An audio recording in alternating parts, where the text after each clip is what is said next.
So sa gabing ito ay tayo po muna ay mag-pray. Lord, sa gabing ito, patuloy ka Panginoon na manguna sa buhay namin. Patuloy namin na hinihingi ang iyong presensya, ang iyong pagsama at ang karunungan mo Panginoon ay patuloy mong ilagay sa aming mga karunungan. Sinabi mo, O Diyos, sa iyong mga salita, that if we are lack of wisdom, patuloy kaming humingi sa iyo sapagkat napakasagana mong magbigay sa amin. Lord, amin pong pansamantalang inaalisan ng karunungan yung aming mga pansariling karunungan at hiningi namin ang karunungan mo ang siyang mahayag sa buhay namin. Salamat po Panginoon sa gabing ito. Samahan mo kami. Panagumpayin mo kami sa aming pag-aaral ngayon sa pangalan ni Jesus. Amen. So yan. So mayroon po tayong pag-uusapan ay patungkol po ito sa pagpili. Career ba o calling? Yan. Pag sinabing career, ito ba, ano ba yun? Yung profession ba o yung tawag ng Panginoon? Yan. So, dito natin, habang tayo nag-aaral at nakikinig, makikita din natin yung ating mga sarili kung nasaan na ba tayong aspeto sa buhay na ito na pinaglilingkod natin sa Diyos. Amen. Career or calling.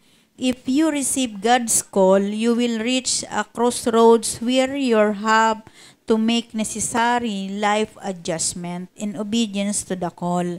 Ang sabi po dito, kapag daw po ay nakatanggap po tayo ng pagtawag ng ating Panginoon, hahantong tayo sa kung saan mayroon tayong gagawin na adjustment maging sa pagsunod. Susunod ba tayo hindi susunod sa pagtawag na yaon? Amen. Kaya nga mayroong option, career or calling. Yan. So sabi po dito, one of the difficulties when processing the call of God in our life is the issue of whether or not we should leave our current work assignment.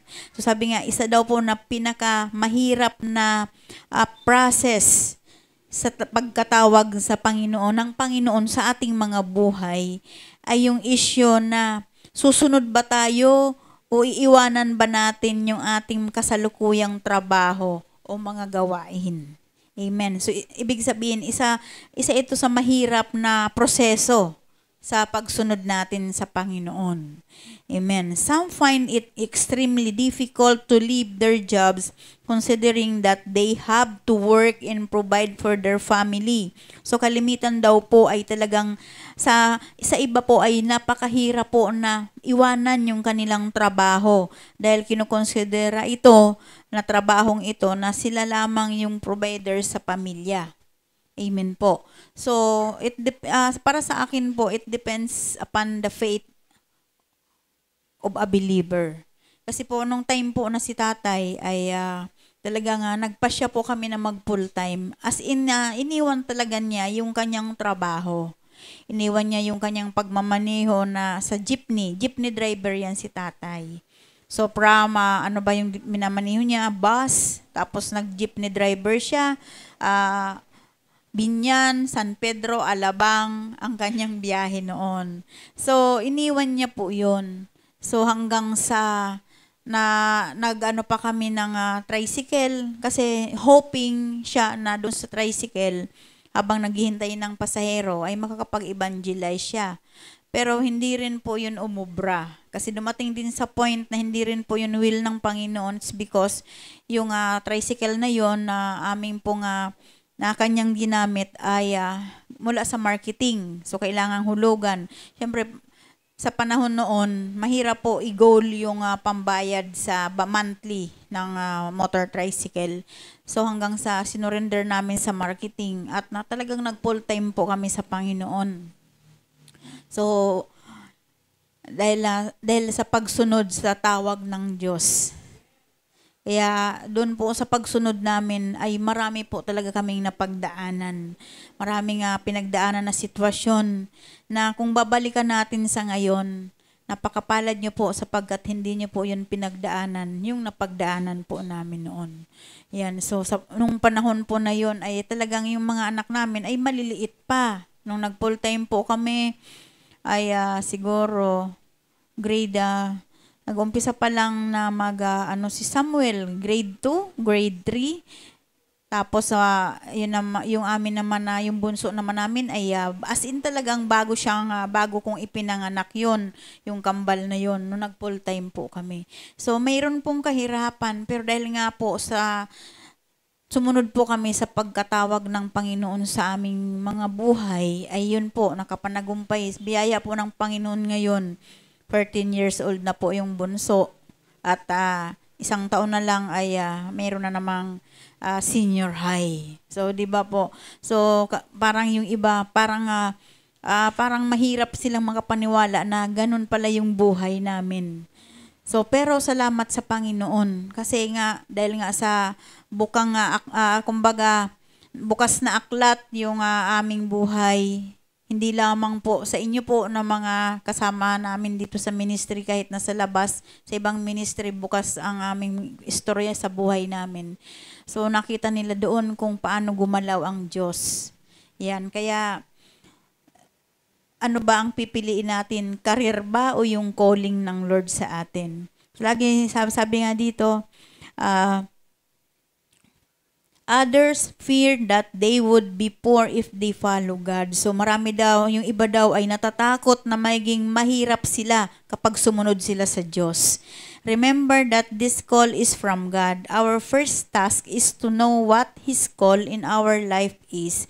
Then we have to respond wisely in faith and in obedience. So, kalimitan daw yung iba ay natatakot kasi maghihirap sila kasi sumusunod sila sa Panginoon. Pero alalahanin po natin na ito po ay tawag ito mula sa Diyos.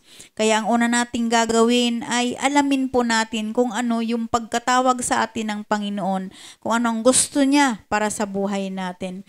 At tumugon tayo ng tapat sa pamamagitan ng ating pananampalataya at pagsunod. Ayan. If God wants us to leave our work or stay put, He would let us know through His promises in His Word. Kung nais daw po ng Panginoon na iwanan natin yung ating mga trabaho at manatili tayo, nais din niya na ipaalam sa atin sa pamamagitan ng kanyang mga pangako sa kanyang salita. Amen. Yung mga circumstances and situations and in inner convictions generated by the Holy Spirit. So yan yung dapat maging aware tayo doon. Ipapaalam yun sa atin ng Panginoon. Yung kanyang mga revelasyon, yung mga circumstances sa buhay natin, yung mga sitwasyon at yung conviction na sa pamamagitan na sa pag-uudyok ng banal na espiritu sa buhay natin. Amen po. Dapat alam po natin ito. So nakikita ko po dito siguro dapat mag-evaluate ng kanyang buhay si Kuya Eduardo. Career or calling? Oh, yan, di ba? So, maliwanag po ba yung ating pong pinag-aaralan? So, nakikita natin dito kung ano yung nangyayari sa ating mga buhay. Some areas must be considered when we are at this point. So, kapag sa ganito po tayong mga pagkakataon, mayroong mga bahagi sa buhay natin na dapat natin i-considera. So, katulad na nga po nito, career can be a calling. So, ibig sabihin, yung ating mga profession, pwede rin daw po itong maging pagtawag sa atin ng Diyos. Before we leave our current work, ask yourself, why did God lead me to this work? So bago daw po natin iwanan yung ating mga kasalukuyang trabaho, tanungin natin yung ating mga sarili. Bakit kaya ang Panginoon ay dinala ako sa trabahong ito? Yan sa katanungan. Have I accomplished what God wants me to do in this place? So, na-accomplish ko ba ang nais ng Diyos sa lugar na ito na pinagtatrabahuhan ko? Kayo din po ang makakasagot noon. It is probable that God is calling us to reach out to our office mates and lead them to Christ. So, posible daw po na ang Panginoon ay tinawag din tayo para maabot din yung ating mga katrabaho para mailid din natin sila papunta kay Kristo. Samantala, sabi dito, if God made it clear to you that you should leave work, then trust God that He will have other means to sustain you in your family. Ang sabi dito, however, kung ang Diyos daw po ay maliwanag na sinabi po sa iyo na iwanan mo na po yung trabaho mo, then magtiwala ka sa Diyos at hayaan mo na siya ang magbibigay sa iyo ng ibang paraan para masuportahan mo yung sarili mo at yung pamilya mo. Si Lord yung maglilid ng way kung paano may susustain yung buhay natin at yung ating pamilya. Kaya nga, sabi nga, 'di ba ni Sister Jen Kamagay nung linggo, kung yung mga ibon hindi pinababayaan ng Diyos, how much more tayo? Mas higit pa tayo sa ibon. Amen po. Nangingilabot ako. Kasi talagang totoo po na naranasan po namin to sa buhay namin. Ito pa i-considered po natin sa ating mga sarili kapag nasa ganito tayong sitwasyon. God determines how to use us. So, nakadepende sa Panginoon kung paano niya tayo gagamitin. Though there seems to be patterns of God's dealing to those who are receiving the call, we cannot say that the process one went through is the exact process that you should also go through. Ang sabi po dito, sa pamamagitan ng pattern ng pangungusap sa atin ng Panginoon, na tinanggap natin yung pagkatawag niya sa atin. Sabi nga, hindi po natin pwedeng sabihin na yung proseso na pinagdaanan ng isa ay hindi maging eksakto din na mapagdadaanan ng proseso na tinatahak natin ngayon. Halimbawa, yung proseso ng pagtawag kay Sister Nelly ay iba rin yung proseso ng pagkatawag kay Sister Wilma. Amen po. So, hindi po yun magkaparehas. Allow God to show us in unique ways how He wants to use us. So, hayaan daw po natin na si Lord ang magpakita sa atin ng, kumbaga, yung unique, yung kakaiba na paraan kung paano niya tayo magagamit. Yan. So, kaya nga yung kanya-kanya bang assignment, diba? So, yun. So, then, we must consider this wait on God. So, i-consider daw po natin yung paghihintay sa ating Panginoon. In the Bible, the Israelites at the same time of their wandering in the desert were guided by God's pillar of cloud by day and pillar of fire by night. Whenever the pillar of cloud stopped, they stayed where they were until it moved again. Once the cloud moved, that was a signal that they had to continue in their journey. In the same way, God would let us know the right time in the right manner to carry out the call. So sabi nga, kung paano daw po sa Israelites, yung mga Israelita, yung time na sila ay nasa disyerto, sila ay ginaguide lamang ng Panginoon sa pamagitan ng ulap. Amen. Sa araw. At sa gabi naman, yung pillar of fire. Kaya nga, sabi, kapag humihinto yung cloud, kailangan nilang mag-stay hanggang sa ito yun uli ay gumalaw. Yun po yung sa lumang tipan. Once the cloud moved, kapag gumalaw na daw po yung ulap, that was a signal that they had to continue in their journey. Yan. So, kapag gumalaw na yung ulap, ibig sabihin noon, magpapatuloy na sila sa kanilang paglalakad. So, katulad din yan ng Panginoon sa atin ngayon, sa ating kasalukuyan na buhay. He would let us know the right time in the right manner to carry out the call. So, ipapaalam sa atin ng Panginoon yung tamang oras, yung tama ba na paggalaw para sa pagdadala natin kung paano natin i-take over yung calling sa atin ng Panginoon. But we must wait on Him and never allow emotional impulse to cause us to be drastic and hasty in our decisions. Ibig sabihin, huwag daw po tayong maging emosyonal. Yung iba po kasi, kapag nagdesisyon siyang sumunod sa Panginoon, ay sumunod na nga ako. Kapag nakakaranas ng pagsubok, parang uurong na. Ay, hindi na, maghahanap na naman ako ng trabaho. Hello? So, ganito tayo. Sabi nga, wag nating i-allow yung paging emotional natin.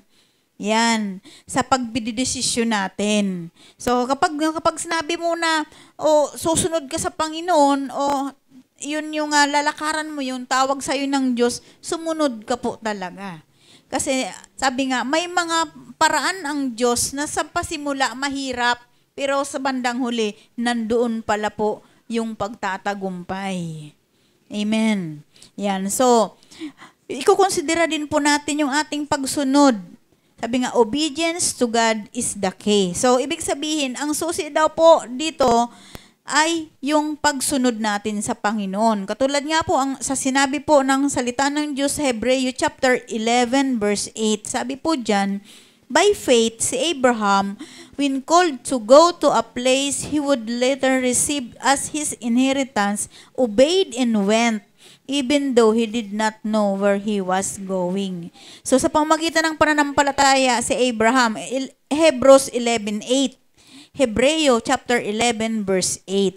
So sa pamamagitan ng pananampalataya, nung tinawag siya ng Panginoon na pumunta sa isang lugar at doon tatanggapin yung kanyang mana, sumunod muna siya at pumunta kahit na hindi niya alam kung saan siya papunta, kung ano ba yung kanyang mararating. Dahil sa kanyang pananampalataya at pagsunod, ginawa niya yaon. At sabi pa sa unang Kronika, chapter 21. Unang Kronika, chapter 21, verse 19. Ang sabi po dyan, si David. So David went up in obedience to the word that God has spoken in the name of the Lord. So, si David, siya ay sa pamamagitan ng kanyang pagsunod, sa pamamagitan ng salita ng Diyos, nagsalita sa kanyang Panginoon, sumunod na siya. Amen po. So, minsan sa atin, kahit na si Lord na yung nagsasalita, ay minsan hindi pa natin nasusunod. Maraming naririnig na yung tinig ng Diyos, pero ayaw pa rin sumunod. Amen po ba? If it is not really about career or calling, it is about obedience. If God wants us to move, then move. Otherwise, don't move. Ayan. Kapag ninais daw po ng Panginoon, ito ay nakadepende sa profession ba o pagtawag ng Diyos. Nakadepende po ito sa ating pagsunod. Kapag nais ng Panginoon tayo ay kumilos, then kumilos tayo. O kung ayaw naman natin, edi wag tayong kumilos. Amen po ba? Yan. So, other things na makonsidera po natin kapag ganito yung ating mga sitwasyon na pinapapili tayo, trabaho ba, profession ba, o tawag ng Panginoon. Called to live by faith. Ibig sabihin, tinawag tayo upang mabuhay sa pamamagitan ng pananampalataya. Sabi nga po sa Pangalawang Korinto, chapter 5, verse 7, we live by faith, not by sight. So, ibig sabihin, mabubuhay tayo sa pamamagitan ng pananampalataya, hindi sa ating mga nakikita. Amen po. Hello. So, sabi po sa 11:1 hanggang 6 ng Hebreo, another verse po, Hebrews 11:1 hanggang 6. Now faith is being sure of what we hope for and certain of what we do not see. And without faith, it is impossible to please God, because anyone who comes to Him must believe that He exists and that He rewards those who earnestly seek Him. So about ito sa pananampalataya. Hindi, sabi nga, tinawag tayo ng Panginoon sa pamamagitan ng ating pananampalataya. Kaya ka sumunod sa pagtawag sa'yo ng Panginoon, it's because you have faith. Kasi kung wala kang faith, hindi ka naman susunod. Amen po ba? Lahat po ay pinapagalo po yan ng pananampalataya. Yan. So, living by faith does not mean living in poverty. So, ibig sabihin daw po, yung pamumuhay sa pananampalataya, hindi nangangahulugan na namumuhay ka sa kahirapan. Amen po ba? God never wants us to be poor. To live by faith is to be in lifelong adventure of trusting God. So, ibig sabihin, ang mamuhay sa pananampalataya ay ito yung mahabang pamumuhay na parang na lagi kang nag-adventure ng buhay mo sa pamamagitan ng pagtitiwala sa Diyos. Amen po ba? We need to develop the confidence that God will provide for us. Kailangan ma-develop daw po sa atin yung pagiging kampante natin na ang Diyos ang magkakaloob sa lahat na ating mga pangangailangan. Amen po ba? Yan. May natutunan po ba tayo doon? God is good. So, yan po yung ating pong the rest po na mga ikukonsidera kapag nandito na tayo sa point na pinapamili tayo. Trabaho ba o paglilingkod? Yan, na may naunawaan po tayo. Alam niyo po, maganda po ito na itatakel natin. Para kayo man din, alam niyo sa sarili niyo kung tinawag nga ba talaga kayo ng Diyos, susunod ba kayo o dahil sa gusto nyo lang, hindi gusto talaga ng Diyos. Pero lagi nating isa sa buhay na ito na ang ibig sabihin na nabubuhay tayo sa pananampalataya, hindi ibig sabihin na nabubuhay tayo sa kahirapan. Kaya may pananampalataya kasi. So, wag mo nga angkinin na mahirap ka. Kasi sabi nga, ang Panginoon ang magpo-provide. Kung mayroon kang pananampalataya, ang Diyos ang magkakaloob sa iyo sa lahat na kailangan mo. Kung yung ibon, binuhay niya, how much more tayo? Mas higit pa tayo sa ibon. Relate po ba tayo? Yan, salamat sa Panginoon. So, may natutunan po ba tayong lahat? So, Sister Marlene, ganun din. Dati, di ba, lagi siyang nagkakasakit. Pero pagdating naman sa clear naman. Kasi gusto na ni Lord na maglingkod siya. Ito yung sinasabi na profession ba o tawag ng Diyos. Yan. So sa amin ba? Sabi ko nga, kung kami din, si tatay, so profession ba o tawag ng Panginoon? So talagang tinayuan niya yung calling. Yan. So no matter what, as in talaga, we live by faith talaga. Yan. So, nabuhay talaga kami sa pamamagitan ng pananampalataya. At yung buhay na yon na sabi nga, hindi naman ibig sabihin na sinabi mo na nabubuhay ka sa pananampalataya, nabubuhay ka sa kahirapan. So, hindi naman ganun. Yung bang araw-araw, God will provide all our needs. Bakit? He provides all our needs because and came from His riches in glory in Christ Jesus. Philippians 4:19. Yan, di ba? Nagbubuhat sa kayamanan na hindi nauubos. Yung hininga lang natin, isang kayamanan niya ng Panginoon. Amen po. Isang kayamanan niya ng Diyos na hindi nauubos. Amen. Kaya tayo nandirito. Ito nga, sila nga hindi pa nagugutom. Wala nang trabaho si Kuya Eduardo. Di ba? Yan. So, ganun talaga yung minsan yung iba naman, kaya yung iba minsan na napupulaan kung bakit ganyan naglingkod sa Panginoon, sobrang hirap na hirap sa buhay. Kasi pinapakita natin sa kanila na wala tayong pananampalataya. Amen po ba? Dapat mabuhay tayo sa ating pananampalataya. Na kumbaga, ang Espiritu ng Panginoon ang siyang nag-uudyok sa atin para magtiwala tayo na may magagawa ang Diyos. Amen. Maraming magagawa ang Panginoon. Amen. Kumbaga, sa buhay nga, sa amin ngang sitwasyon minsan sabi nga ng mga anak namin, na-realize nila na minsan gusto rin nila na magtrabaho din sa malayo para makatulong sa ministry. First and foremost, yung ayaw nila na nakikita kami na yung binabaka ba yung mga gastusin. So, sabi nga, pray lang, mommy, pray lang kasi kung kalooban ng Panginoon, yun talaga ang layunin kung bakit gustong lumayo ng anak namin. Pero pasalamat pa rin sa Panginoon kasi sa pamagitan ng mga sitwasyon na yan that we are living by faith, nagiging eye-opener sa kanila yung sitwasyon. Hindi sila nagiging, hayaan mo na nga lang yan, hayaan na, magulang naman natin, responsible naman nila yan. So wala sa kanila yon, kundi nagkakaroon sila ng eye-opener na maging responsable din sila. Una sa ministry, sa amin, sa pamilya namin.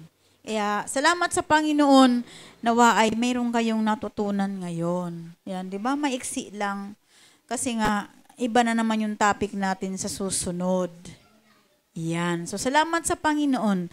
So, mayroon po dito nga intentional na pagkilos. Ibig sabihin, kumbaga galing muli ito sa atin. Sabi dito, practical na application sa buhay natin. Sabi dito, carefully, ask yourself if you feel that God is calling you to a specific assignment. Nasagot nyo na po ba ito?